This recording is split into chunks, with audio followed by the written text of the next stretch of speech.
Hello guys and girls, and welcome back to our Infernum Rogue adventures. In the last one we beat all of pre-hard mode with some minor struggles, but we prevailed nonetheless. Today we will continue with the first half of hard mode, and what better place to start with than with a Cobalt Palladium mining session.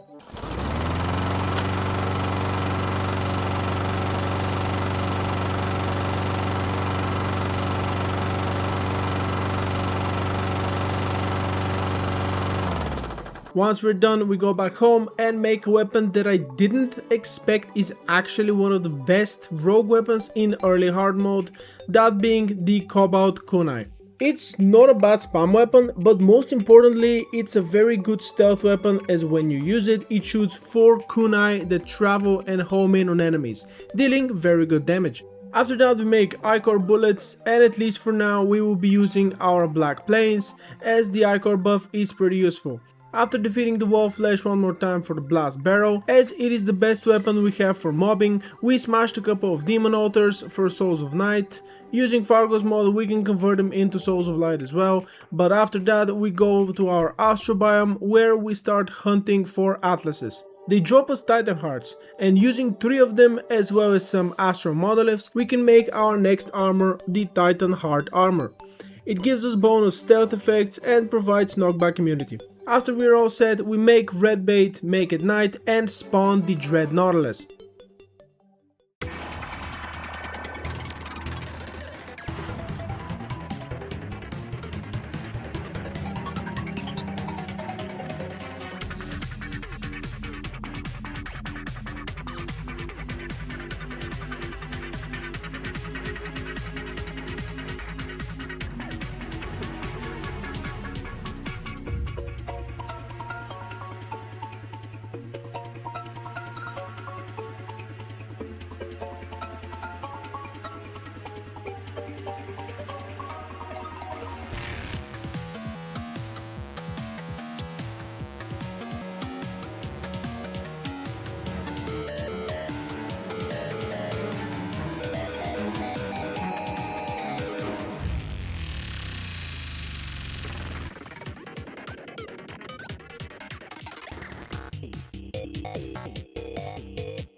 We were somewhat close to dying at one time, but once I locked in a little, we first try him and then go to space, as we want to make new wings. After farming a couple of wyverns as well as severely decreasing the pixie population, we go back home and make I forgot what was it. Hey, Waffle Time, can you remind us real quick? We craft up the manliest fucking set of wings in existence. Damn right. And now we go to our hollow biome where we spawn in the other slime royalty, the Queen Slime.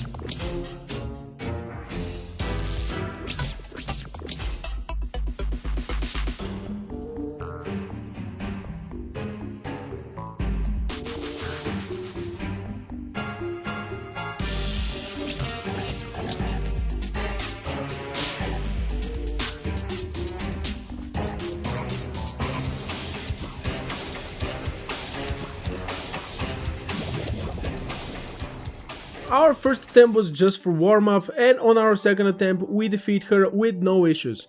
When we go back home, buy this platform hammerizer from the builder, and of course hammer our platforms. Again, for those of you that might not know, you fall instantly through hammered platforms, whereas with normal ones you stop for half a second before you're able to fall again. Prisma's Juicebox everyone, I highly recommend getting it. After that we talk to our regular person and buy a couple of alcohols to help us in our times of need.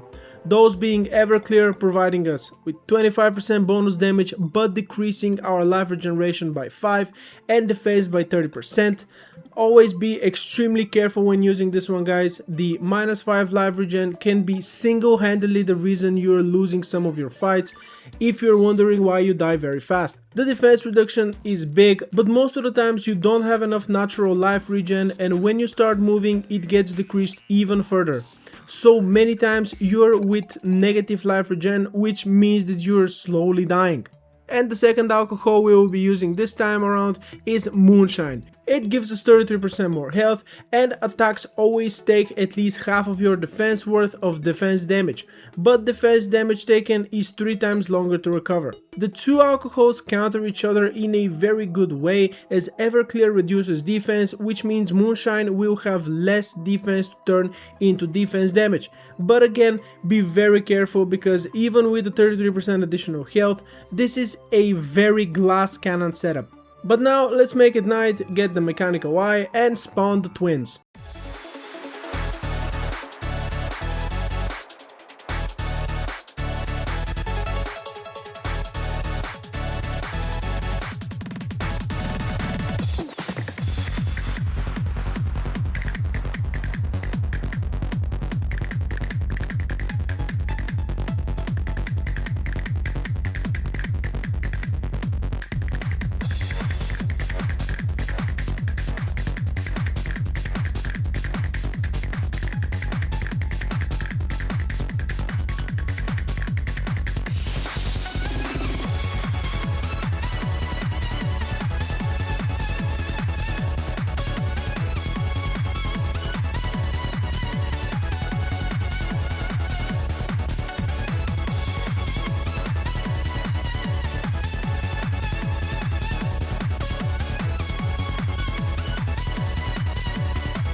We defeat them on our 4th attempt and bless our world with Orcalcum and Mithril.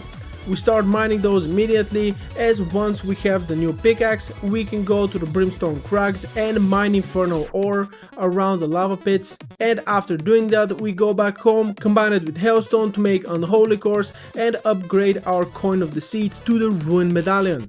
This accessory allows our stealth strikes to only use 75% of our stealth meter and additionally increases our damage by 6%. We also upgrade our bloodstained gloves to the electrician's gloves. They give us an additional 8% rogue damage and make stealth strikes summon sparks on enemy hits that heal us for 10 HP. After farming for the trifold map, we make the Ancient Masters map of the Lost King's Great Ancestors, which you might remember from our previous runs. It reviews the whole map, making it easier for us to check what is where, and also see that our Plantera biome is even more fucked up than in our Summoner playthrough. Bruh, this motherfucker is not even in the jungle at all. Whatever. We go to our snow biome after spawning a snowstorm, farm a couple of ice giants for essence of helium as well as an ice feather for later, make the cryo key and spawn Mr. Ice Cube.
After another quick warm-up attempt, we defeat him on the second one, and after that go back home to buy his bag a couple of times, as we need each and every single one of his weapons to make 2 of our next weapons.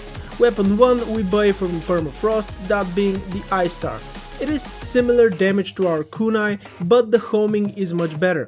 And once we have all of the cryogen weapons we need, we make our second weapon, that of course being Kelvin. A great weapon that does less single target damage than our Ice Star, but shines at mobbing and bosses with many segments. After that we make the Mirage Mirror, which we will switch for Maggie, as there is no point to have it anymore. The mirror increases our stealth regeneration while moving and standing still, so it will be very useful.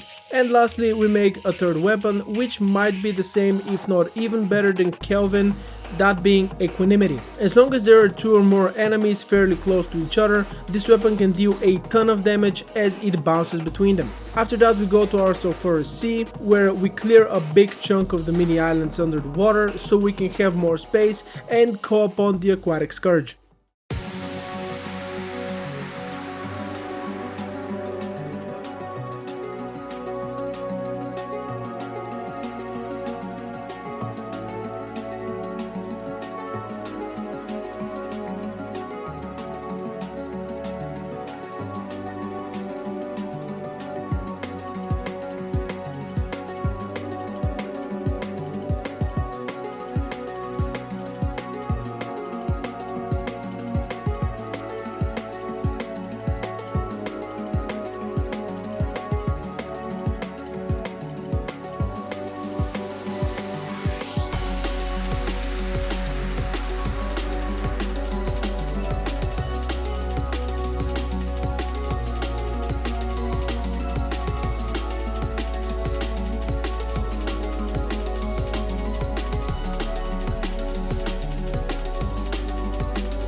It takes us a little more than just one single attempt for a warm-up, but on our 4th attempt we kill him and get his rogue weapon, which is unfortunately pretty bad.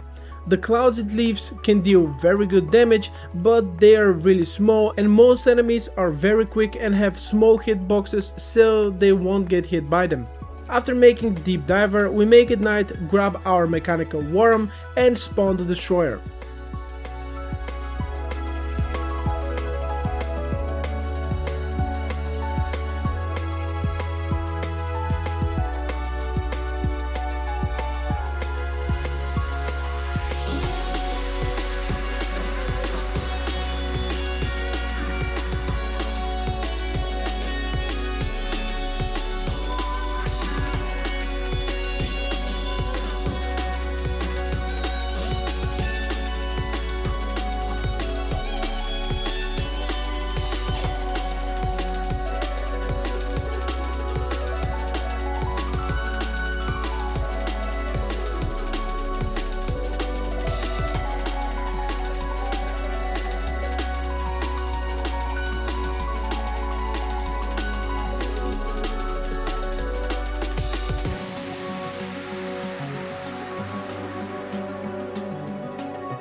will always be the worst Infernum mech for me. And because of that, we finally defeat him on our 6th attempt. That means we can start mining for adamantite and titanium, and after that get cryonic ore, which we will use to make the ornate shield and the starlight wings. After that we make the charred idol, go to the crags and summon the brimstone elemental.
Surprisingly, for the first time in all of my Infernum playthroughs, Mommy Brimmy was able to get me. Now, I ain't complaining one bit, she can do whatever she wants with me, but dying is off the table. So after not trolling for once, we beat her and I can finally show you guys the Calamitous Easter egg.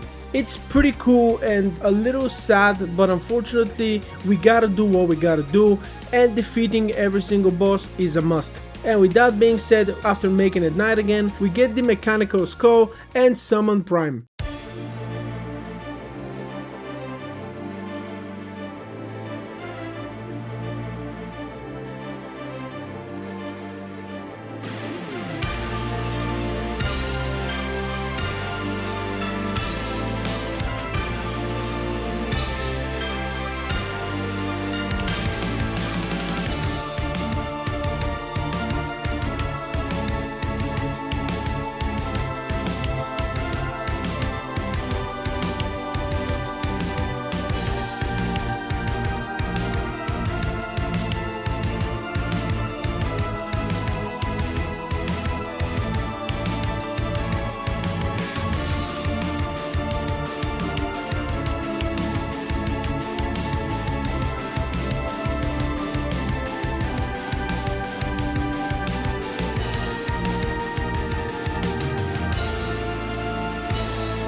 Thankfully, this time around we weren't embarrassed to an insane degree like we were in our previous playthrough and managed to defeat Prime on our first attempt.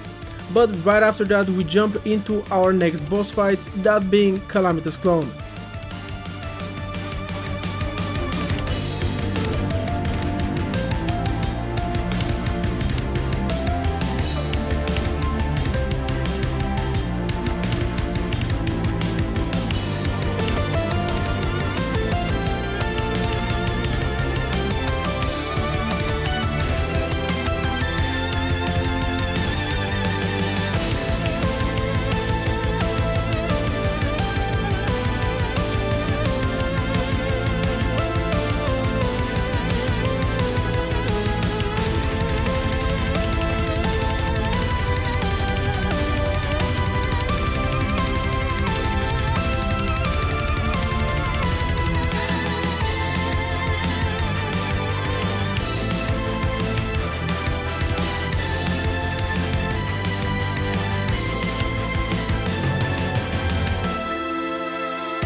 It takes us 4 attempts to defeat her, but at the very least we get her weapon from the brothers. It is pretty good, but we won't be using it. However, it is now time to summon a Solar Eclipse as the enemies drop Solar Veil, which we will be using for our next upgrade. After farming for a while, we upgrade our Rotten Dogtooth to the Vampiric Talisman, which gives us HP on crits, more damage, and instead of crumbling, we now inflict armor crunch and heavy bleeding on stealth strikes. We also make our next armor, that being the Umbrafowl armor. It gives us great damage, defense, crit chance, and allows stealth strikes to always create mini explosions on enemy hits. But now it is time to make some room in our Plantera biome and call upon that thick MILF Brother Waffle is always salivating over.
After going 4 rounds, I might be starting to get it, but things can definitely get a little wild at times. Luckily, we were able to survive and claim victory.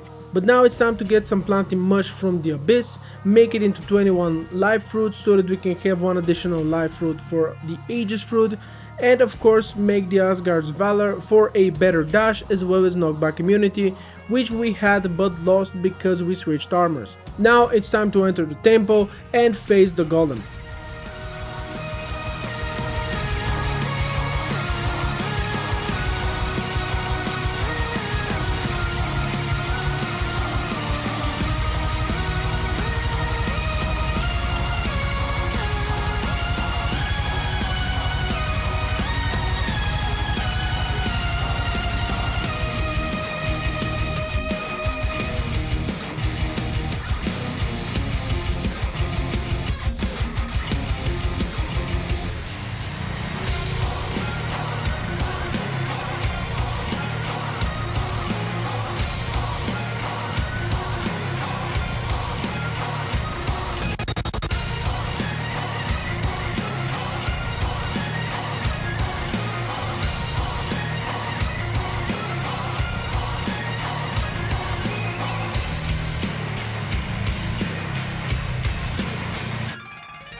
The life upgrades as well as Asgard's Valor came before our winning attempt, which is why we defeat him on our second try. Always remember to have knockback immunity in the late game, guys. One bad move with some of the later bosses and you might get comboed straight into the Shadow Realm. But with Golem defeated, it is time for us to put an end on today's episode. I gotta say, early hard mode is not my favorite so far, as I feel like the weapons we have struggle at times. They do have good homing, but the damage seems a little lacking. In the next episode we will be finishing up with hard mode, and I do hope that things will get better with the weapon situation. But for now, I wanna thank you all for watching this episode. Let me know what you guys think in the comments below. You can always drop a joke for good measure as well. If you don't want to miss out on the next upload, make sure to assassinate that like and subscribe button. You can also drop a follow to my social medias, as I always post it whenever a new video has finished cooking and has been served. They will be in the description alongside the Patreon, which you can always subscribe to if you think the boy deserved it and you want to show some love. Thank you all for clicking on this video and sticking through with it till the very end, and I hope that you lovelies will join me in the next episode. Ice Blaster Dash Master Vi out.